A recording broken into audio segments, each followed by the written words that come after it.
What are you done? I would like to know how long it took you to write those books. Well, really, this one took me, I wrote a big portion of it in like a month. I write all the time.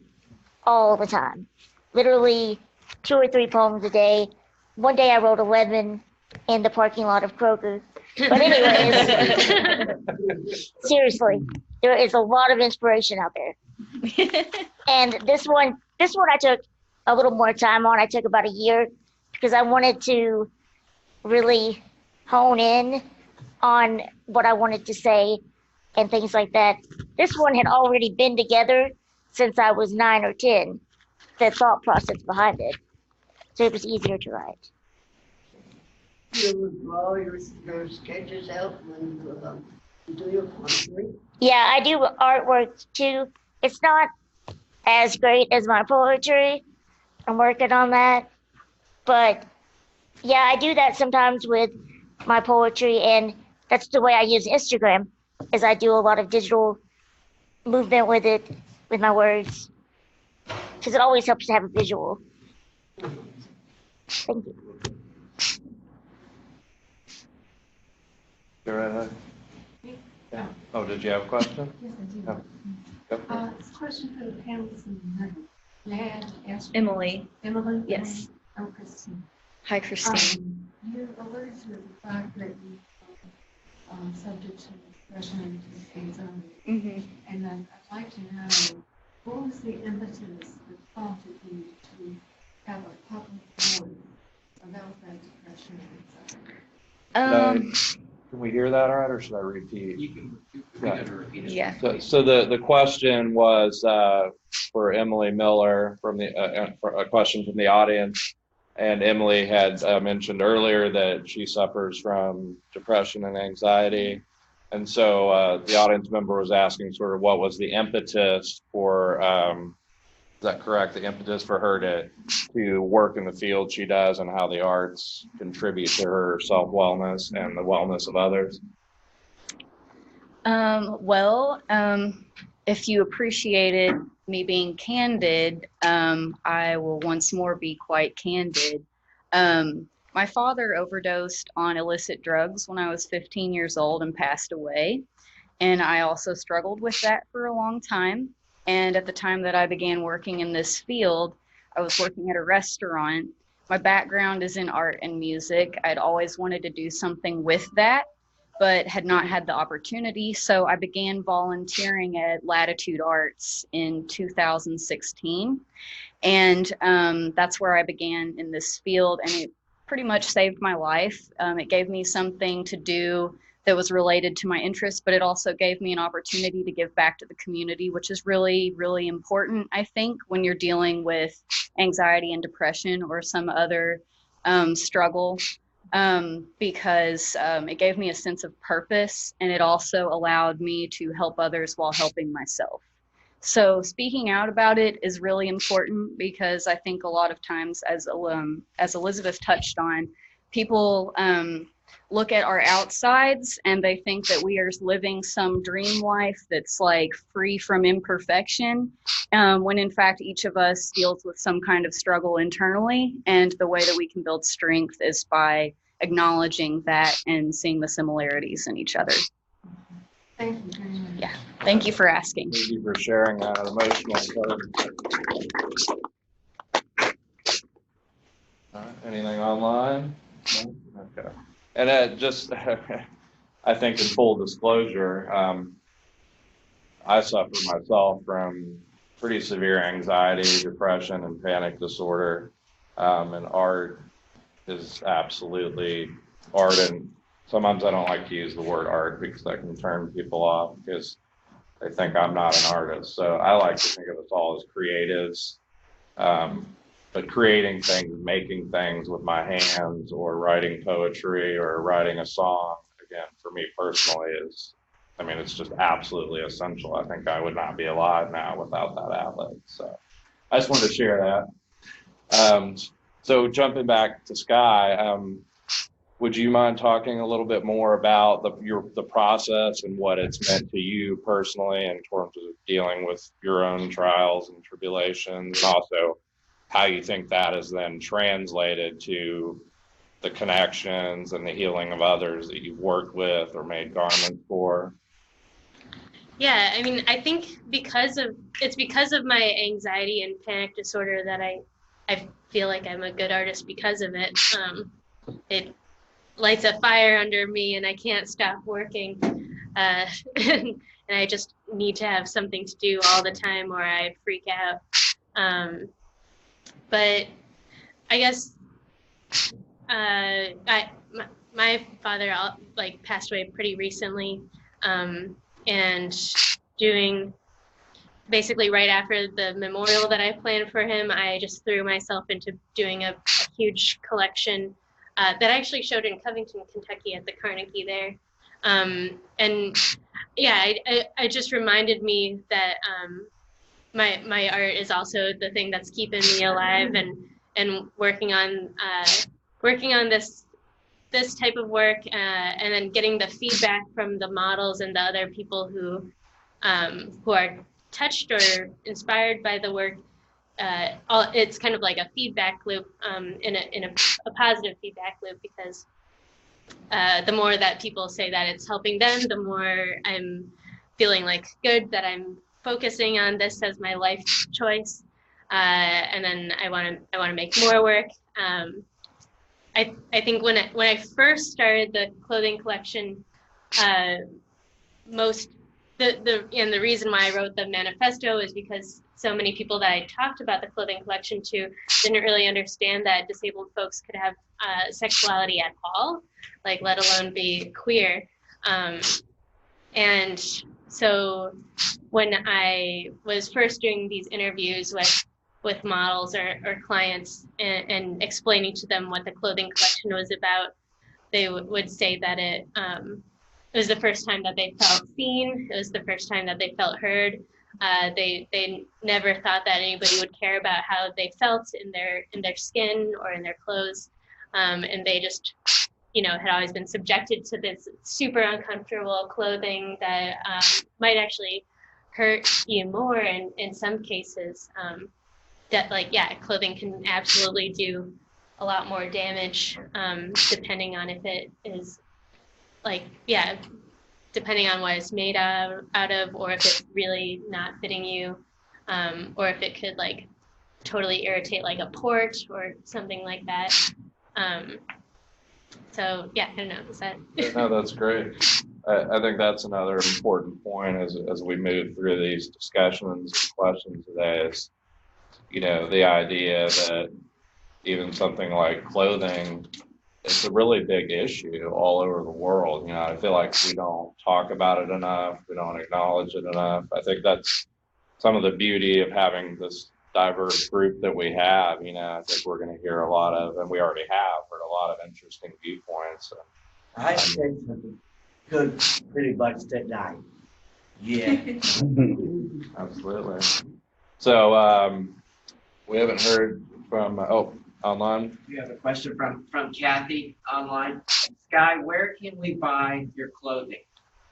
I have an Etsy page, but if you go to rebirthgarments.com, then you can get linked to most things. Or you can type into the Etsy website, Rebirth Garments, but smushed into one word. And then on Instagram, I'm at Rebirth Garments, also smushed together as one word. Any other questions at the moment?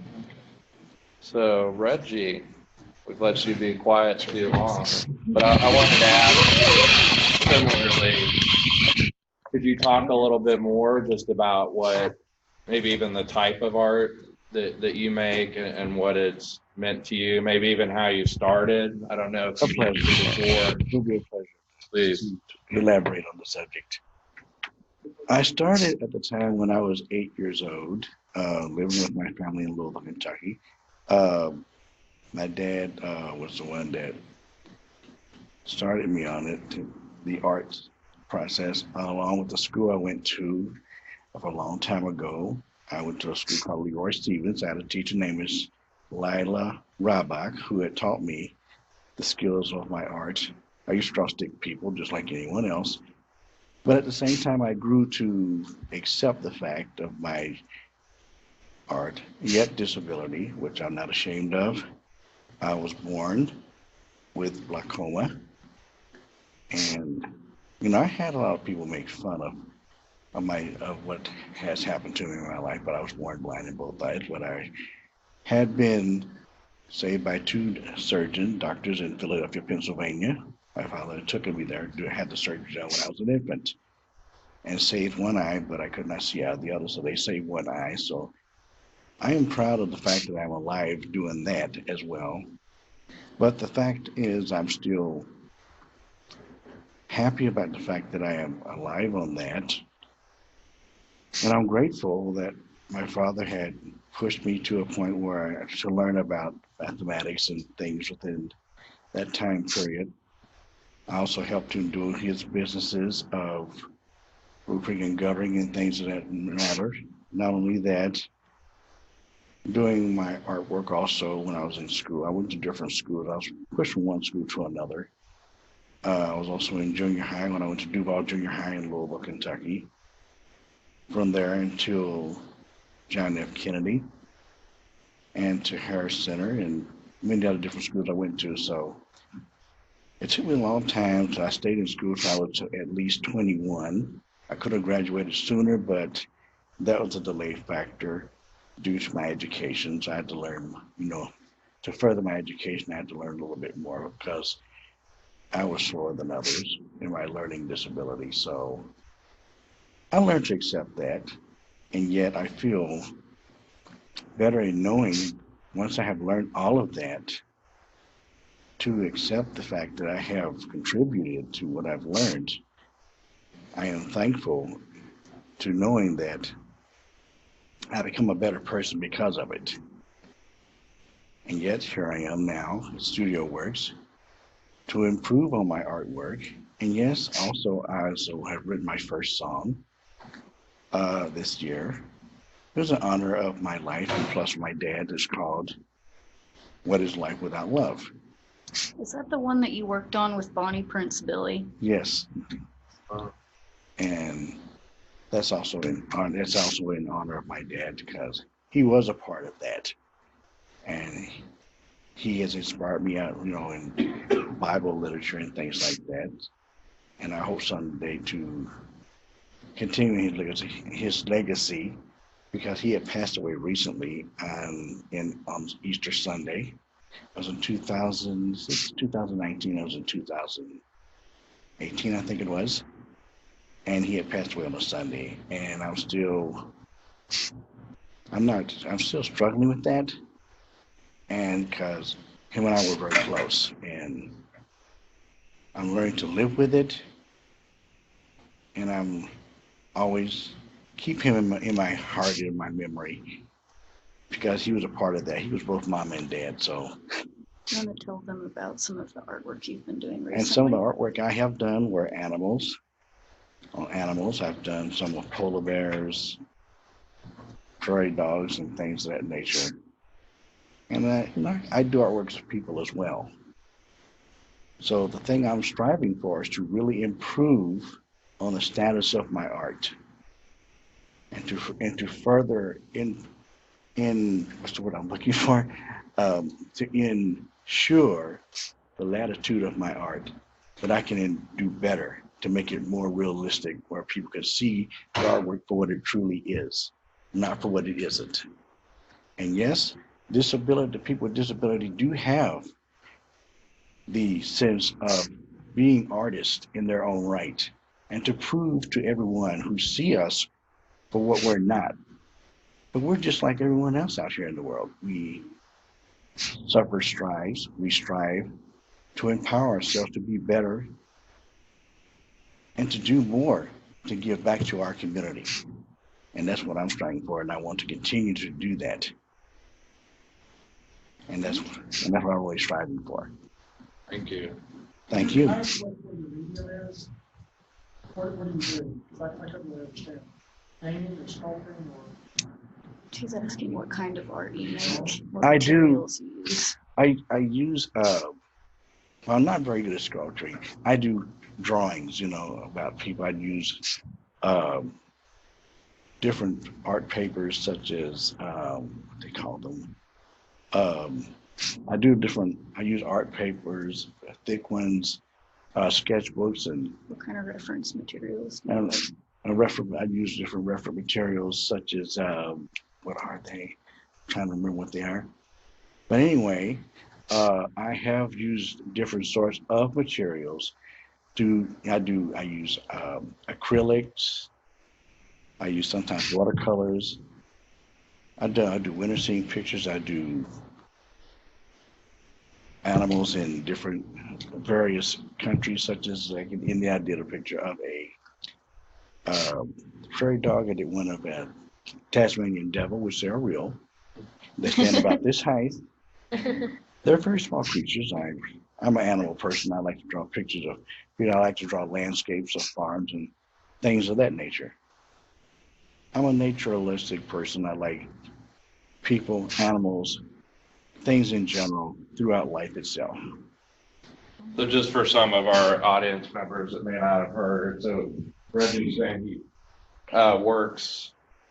he likes to draw, works but also with paints and acrylics, very much interested in real life objects, people and animals. And is it some collaging when you're referring to the reference materials or? Yeah, yes, in that sense, yes. Yeah. Mhm. And it, Like folios. Yeah. folios. Yes. Some of your work on display tonight? Yes, we do. Yes. Yes, we have Reggie in the exhibit as well.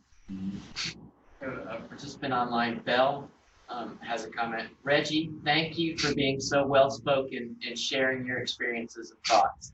The idea of empowerment through art is so important. Thank you for reminding me. Thank you. I would like Belle. to compliment you on, I'm very moved by the way you speak. And as the viewer commented, you speak beautifully and very eloquently and passionately. So thank you for sharing. Thank you. And I also want to say that the passion within the art stimulates throughout each and every one of us. That we have that empowerment through depression, anxieties, and through poetry as well. And Elizabeth has that talent as well through expression and poetry. And she has the right to prove that aspect. We all have that initiative to prove ourselves, whether people see us for who we are or not. That's an important point that I wanted to follow up on too, is I think, and please correct me anyone if I'm wrong, but I think sometimes as we're talking about appearances and we're talking about specific populations, people in the wider public seem to think that, oh, these are just activities that people want to do because it occupies their time, it gives them to a place to be, a place to socialize. But I think what Reggie so eloquently pointed out is that could be the case, but I think a lot of artists, whether you have a disability or not, it doesn't matter. You're trying to improve your craft, many of you. And there's a search for excellence that I think as humans we all crave. And so I think it's important that we acknowledge, regardless of who's being the creative or who's making the art, there is a willingness there and a want to strengthen, I forget how you put it, to improve your craft or to become greater at your craft. So I think that's important thing that we should all acknowledge. Elizabeth.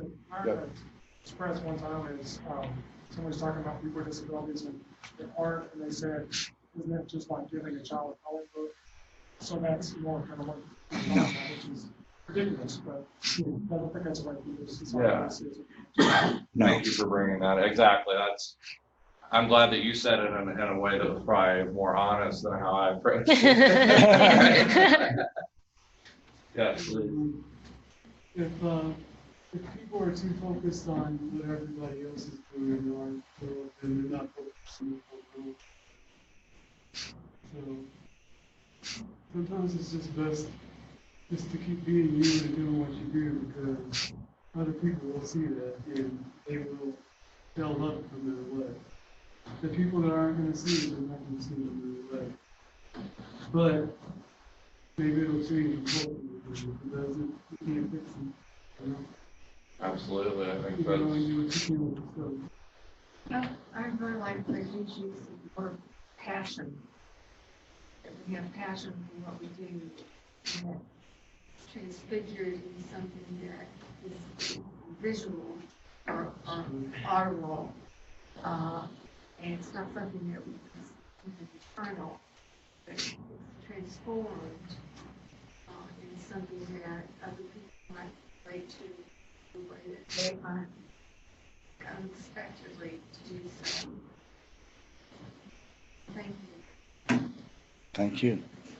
Yeah, I think connection, I mean, to what you're speaking about, connection, and again, going back to how nice it is to have this gathering of online folks, folks in this room is, I feel like in our society, we lack the opportunity to get together in groups like this enough and to share these feelings, to be open and to communicate. So again, I think that the arts and creativity is maybe the ultimate conduit for that connection.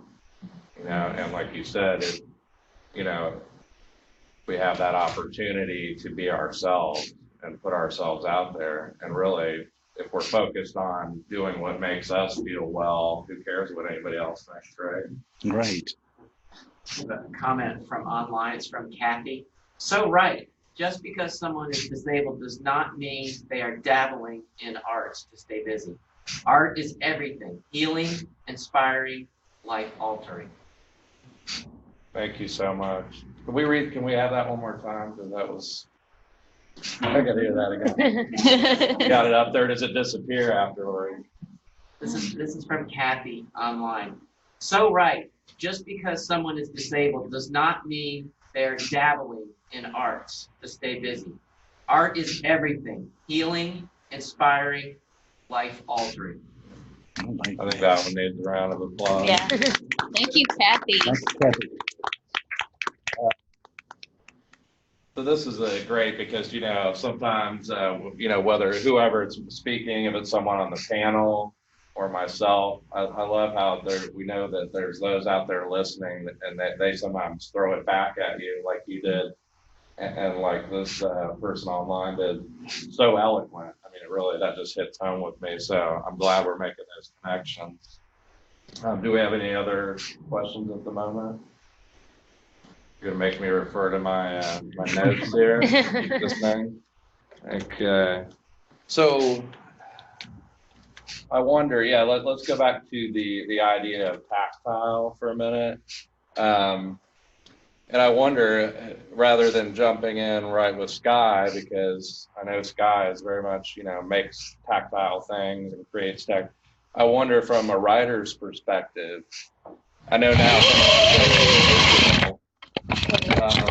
but I'd be interested to know from any artists in the audience and all of you as well, but starting with Elizabeth, is there a tactile component either to when you open up the book and you feel those pages, or even when is there a soothing element for you? For me, yes.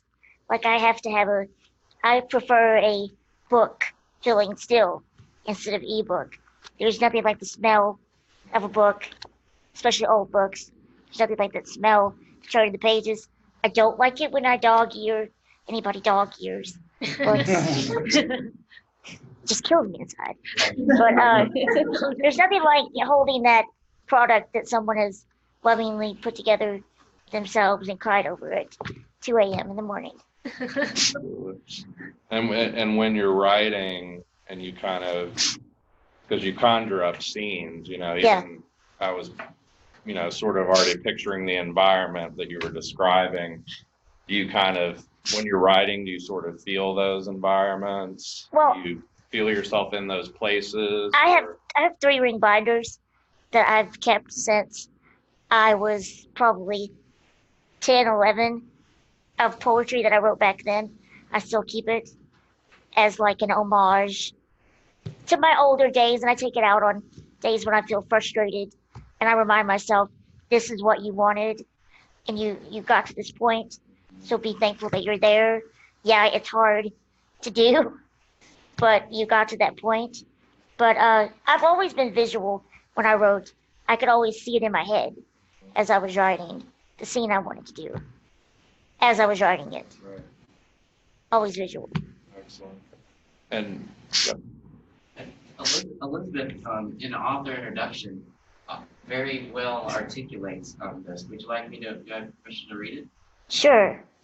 On the fourth, this is Elizabeth Daniels' words, on the fourth shelf down, a little tattered and worn, you'll find several maroon colored 3-ring binders. In these binders are the beginnings of a poet. And it makes me a little emotional because those binders have been through so much. Those they've survived several moves.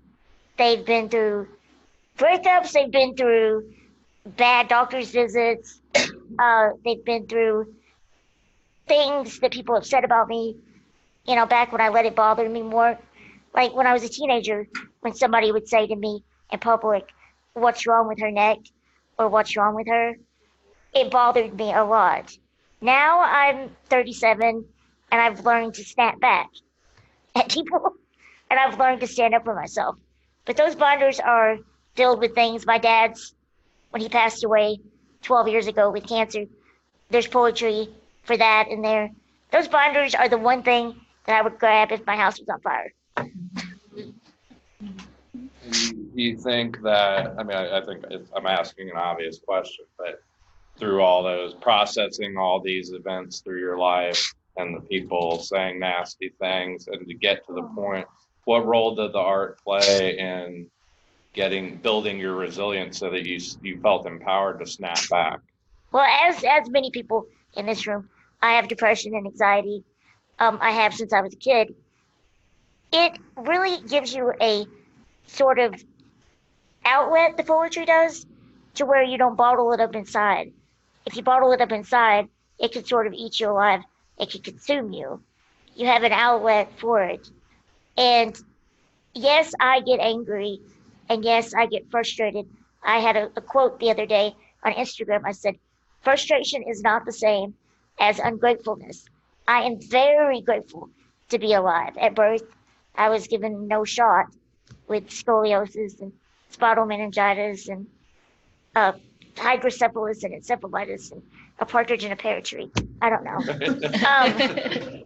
So I'm very grateful to be alive, but frustration is there because it's so hard sometimes to be taken seriously, especially with oxygen. It's like they look at you like you're from another planet. The questions you get asked are interesting. We were at a yard sale once, if I might tell this. My sister back there is going to get embarrassed later, but she was carrying my oxygen bag for me. And a lady, she meant well, she said, "Are you breathing through your sister?" Like she followed the line and thought that I was. She thought you were connected. And being sarcastic, as you know I can be, I said to her, "I certainly hope not, because we're both running low on air." But it's just, I'm my worst critic. I am. Nobody is harder on me than I am. I am hard on myself. I'm working on that. I am, but I am hard on myself. But yeah, there can be some. Throughout school, I never got picked on, even before oxygen. Like I never got picked on because that wasn't the first thing you saw when you met me. My personality was first. Everything else was secondary. But it seemed like when the oxygen came along, that was the thing that people were like. Or they see you as fragile somehow. Yes, somehow. Not especially in the workplace. The workplace. It changed instantly. The same place I had helped with teach at was completely different attitude once the oxygen came along. there's a public perception and appearance and disabilities in general. And the media too, the way they portray us. That's a great point. I wonder if, Sky, if you could speak to that, because I think, I mean, obviously from your video, so part of what we're talking about are sort of the implements that are required sometimes for people to move and to, you know, be able to get the most out of their daily life. And you're obviously working with people, and from what I understand, helping them feel more comfortable with those apparatus because of the clothing they wear. I mean, I'm curious if you have some, you know, something you can tell us about how you've seen maybe changes in the people that you've made clothing for or that have performed with you, and how they've maybe, to use her term, snap back instead of being a victim, you know, or feeling like they're a victim. Yeah. Yeah, I mean, I make lots of different kind of like slip covers or different things for different devices. Like I'll have like a slip cover for a cane to make it more radically visible if it's just like some people have really cool canes already, but but yeah, if it's just like a black one or something, I'll make slip covers, or I'll make I have one friend who needs a little wrist strap for their cane, and I'll make like a jewelry one so it looks cool. I first started by making cestostomy bag covers for my cousin, who's one of my early muses for my clothing line. And yeah, so I would make like more radically visible versions of to show off these devices. And because growing up with a lot of disability in my family, and I also went to a grade school that had a large deaf population, so lots of these devices were very everyday to me. And then when I got into college, I saw the huge exclusion of folks with physical disabilities or different devices. The school that I went to was just so extremely inaccessible, even though it was supposedly physically accessible. They just made it really difficult for you to go there. Now they're doing a little bit better, but it really surprised me because I hadn't seen that kind of segregation as much before, even though at my grade school there were the deaf classrooms, but we were like integrated at recess and things like that. So it wasn't, it was just very normalized to me. But yeah, like I'm obsessed with Rosemary Garland Thompson's book, Staring How We Look, and that's a really, she's just like a really awesome disability studies writer, and I feel like she talks about a lot of things that you talk about too, Elizabeth. And that was the first disability studies book that I read when I was doing research for my manifesto, because I had been always very interested in the relations between people who are on the outside staring, because I've always been very stareable also in like different ways, but then I learned how to take it because I used to be grabbed a lot on the street for some reason. I think being a person who's perceived as a very small girl kind of person, and also being Asian, like I have this interesting thing where I don't age ever. So I'm almost 28, but I've looked exactly the same since I was 16. I have not changed whatsoever. And yeah, people would grab me all the time. So then I started wearing makeup that looks like a tattoo and my headpieces, and then people started not being so quick to sexually harass me or grab me on the street, because they were like, oh, you have a face tattoo, that's really intense. I might rethink that, and like full on battle armor. Right. So I'm like, yeah, don't touch me. But then it has this like double I don't know, like it's very radically visible, like kind of like a poisonous frog. So it's like there will be people that can let in like queer folks or other disabled folks, might come up to me and ask me about my different things, but then at the same time, it keeps out other kinds of people who I don't want to be touching me.